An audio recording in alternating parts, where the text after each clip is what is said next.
तो दोस्तों आज मैं वन पंच मैन सीजन 3 के एपिसोड नंबर 4, 5 और 6 को एक साथ एक्सप्लेन करने जा रहा हूं। तो चलिए बिना किसी देरी के अपनी आज की वीडियो को स्टार्ट करते हैं। एपिसोड की शुरुआत गारो से होती है, जिसे होश आता है और वो देखता है कि वो यहाँ जिंदा है। वो उन मॉन्स्टर से फाइट हार गया था और यही सोच सोच कर वो यहाँ गुस्से में होता है। तभी वो नोटिस करता है कि उसके जिस्म से खून निकलना बंद हो गया है और साथ ही उसके कपड़े उसकी बॉडी के साथ अटैच हो गए हैं। लेकिन वो इस बारे में ज्यादा नहीं सोचता और तारियों को बचाने निकल जाता है, क्योंकि उसे यकीन था कि मॉन्स्टर्स उसे अपने साथ ले गए होंगे और वो ये नहीं जानता कि वो अभी भी जिंदा है या नहीं। पर वो बदला लेने के लिए तब भी जाने लगता है। और फिर सीन कट होता है जहां हम चाइल्ड एम्परर को हीरो एसोसिएशन के हेडक्वार्टर्स में देख पाते हैं। वो यहाँ सिकिंगर से बात कर उसे बताता है कि उसे बहुत ही जल्द मॉन्स्टर एसोसिएशन के हेडक्वार्टर्स के बारे में पता लगने वाला है और वो अपनी एस क्लास टीम के साथ उन पर हमला करेगा। वो सिकिंगल को बताता है कि हम इस मिशन में जेनोस और सिल्वर फैंग को शामिल नहीं करेंगे, क्योंकि जेनोस भी सिटी जी में रहता है और उनका हेडक्वार्टर्स भी यहाँ सिटी जेड में है। इसलिए चांसेस है कि शायद जेनोस उनके साथ मिलकर काम कर रहा हो और वो उस पर पूरी तरीके से भरोसा नहीं करता। और जहाँ तक सिल्वर फैंग की बात है, वो काफी ज्यादा सॉफ्ट हो गया है, क्योंकि उसने गारो को जिंदा छोड़ दिया था और इसलिए वो सिल्वर फैंग को भी इस मिशन पर नहीं ले जाना चाहता था। लेकिन इसके बदले वो कहता है कि इन दोनों की जगह हम किंग को अपने साथ इस मिशन पर लाजमी लेकर जाएंगे, क्योंकि वो इस मिशन के लिए बहुत ज्यादा जरूरी है। तो चलो उसकी तलाश करना शुरू करो।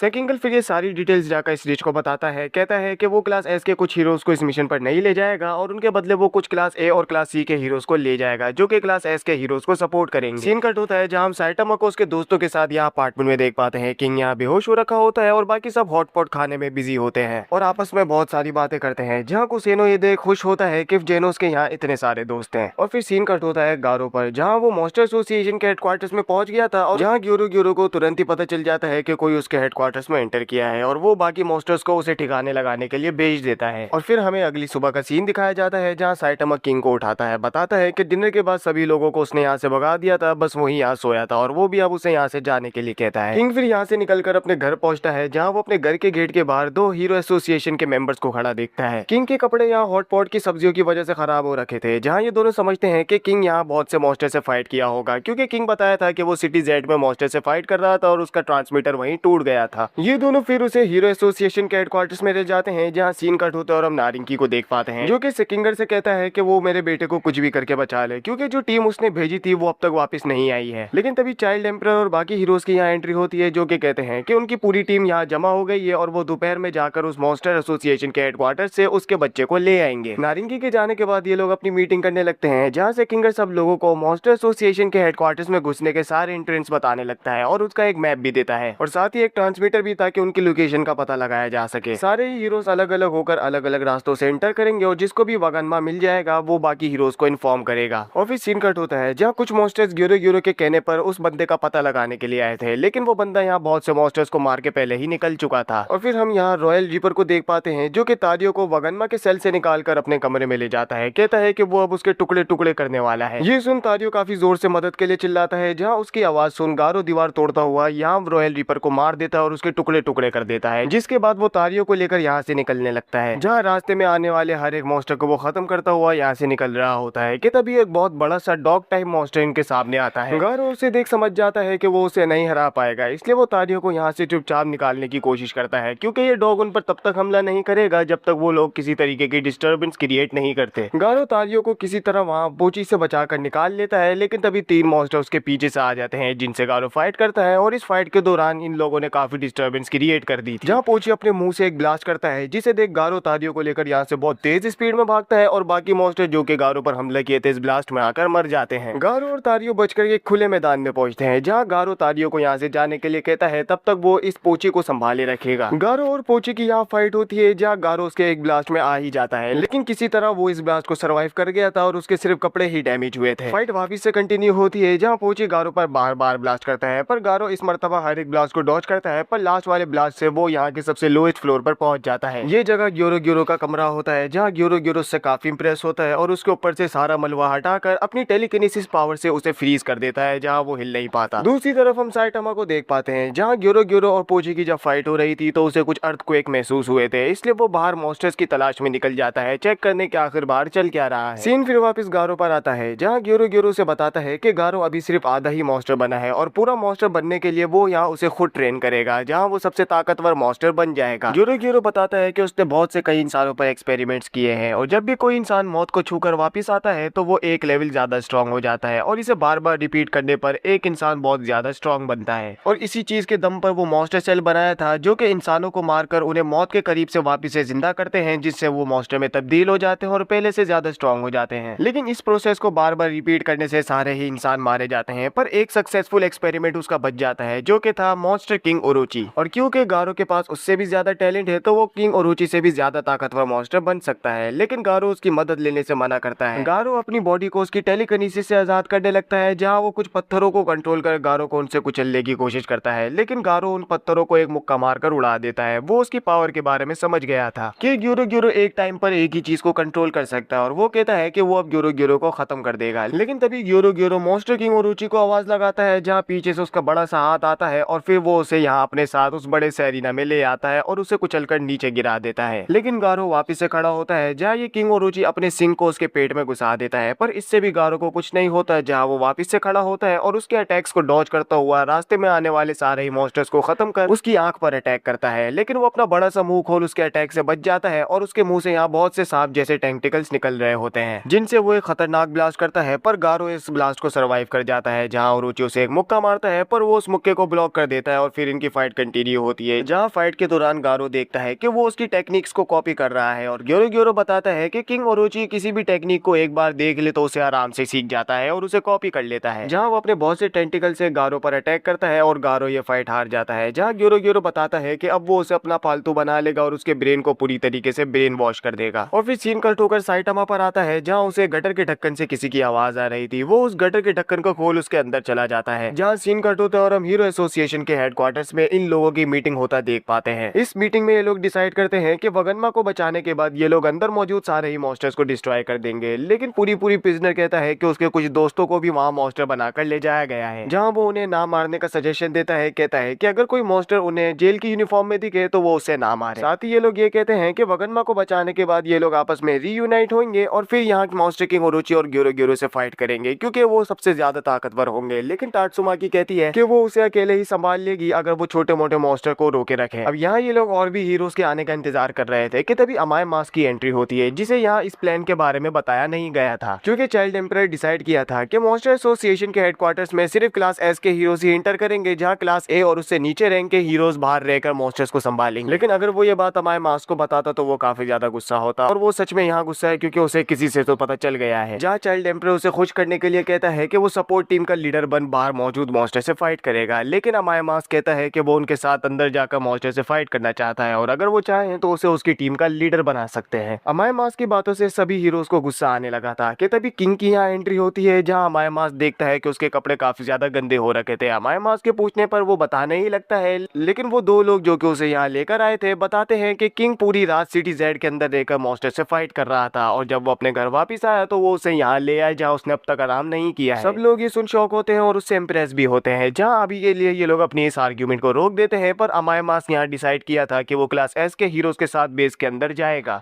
अब यहाँ सपोर्ट टीम भी आ चुकी होती है और ये लोग उस बेस की तरफ निकल पड़ते हैं। इस मिशन में इन लोगों के साथ सेकिंगल भी जाता है, जो कि सपोर्ट टीम के साथ बाहर निकले मॉन्स्टर्स को मारने में उनकी हेल्प करेगा। और तभी स्निच को पता चलता है कि सिल्वर फैंग और बॉम्ब यहाँ आए हैं। वो उनसे एक कमरे में जाकर मिलता है, जहाँ वो उसे बताते हैं कि उनका ट्रांसमीटर टूट गया है, क्या उन्हें एक दूसरा ट्रांसमीटर मिल सकता है। जहाँ स्निच उन्हें उस मिशन की कोई भी डिटेल्स नहीं देता और उसके लिए दूसरा ट्रांसमीटर लेने के लिए चला जाता है। लेकिन तभी किंग बाकी हीरो से छुपने के लिए इस कमरे के अंदर आ जाता है और बॉम्ब और सिल्वर फैंग के सामने इस मिशन की सारी डिटेल्स रिवील कर देता है। ये लोग फिर डिसाइड करते हैं कि ये लोग साइटामा के अपार्टमेंट में जमा होंगे, जहाँ साइटामा को लेकर वो लोग मॉन्स्टर्स को हंट करने निकल जाएंगे। और फिर सीन कट होता है, जहाँ हम फुबुकी को साइटामा के अपार्टमेंट की तरफ जाता देखते हैं। उसे यहाँ तात्सुमाकी के कहने पर इस मिशन से निकाल दिया गया था, क्योंकि तात्सुमाकी नहीं चाहती कि उसकी छोटी बहन को कोई नुकसान पहुंचे। और तभी साइटामा की बिल्डिंग के बाहर वो यहाँ जेनोस को देखती है, जो कि अपनी बॉडी को पूरी तरीके से अपग्रेड करवाकर चेंज कर लिया है। डॉक्टर कुसेनो उसे बताते हैं कि उसने ये आर्मर जल्दबाजी में बनाया है, इसलिए वो इस बॉडी का इस्तेमाल कर अपनी फुल पावर को सिर्फ 10 सेकंड तक ही इस्तेमाल कर सकता है। और फिर फुबुकी और जेनोस साथ में बहस करते हुए साइटामा के अपार्टमेंट में पहुंच देखते हैं कि साइटामा तो यहाँ है ही नहीं। और तभी यहाँ पर बॉम्ब और सिल्वर फैंग भी आ जाते हैं और उनके पीछे पीछे किंग भी आ जाता है। सभी लोग देखते हैं कि साइटामा नहीं है, इसलिए ये लोग डिसाइड करने लगते हैं कि अब इन्हें आगे क्या करना चाहिए। जहाँ जेनोस सजेस्ट करता है कि वो मास्टर साइटामा का इंतजार कर उनके साथ मॉन्स्टर के अड्डे पर अटैक करने के लिए आ जाएगा, जिसे सुन बाकी सब लोग यहाँ मॉन्स्टर्स के अड्डे पर मॉन्स्टर्स को मारने के लिए निकल पड़ते हैं। और फिर सीन कट होता है, जहाँ क्लास एस के हीरोज को हम सिटी जेड के अंदर देख पाते हैं। ये लोग यहाँ मॉन्स्टर के अड्डे की लोकेशन पर पहुंच गए थे। और तभी चाइल्ड एम्परर देखता है कि किंग तो यहाँ है ही नहीं, जहाँ कुछ हीरोज उसे बताते हैं कि किंग ने कहा था कि वो मॉन्स्टर से फाइट करने के लिए आगे जा रहा है। ये सुन सभी समझ जाते हैं कि शायद किंग अपने ही तरीकों से काम करता है। ये लोग भी आगे बढ़ने लगते हैं कि तभी बहुत से मॉन्स्टर्स इन पर हमला करने के लिए आ जाते हैं, जहां हमारा ये एपिसोड एंड हो जाता है। अभी इस एनीमे में आगे क्या होने वाला है वो आपको अगली वीडियो में पता चलेगा। बाकी वीडियो अच्छी लगी हो तो लाइक जरूर कीजिएगा।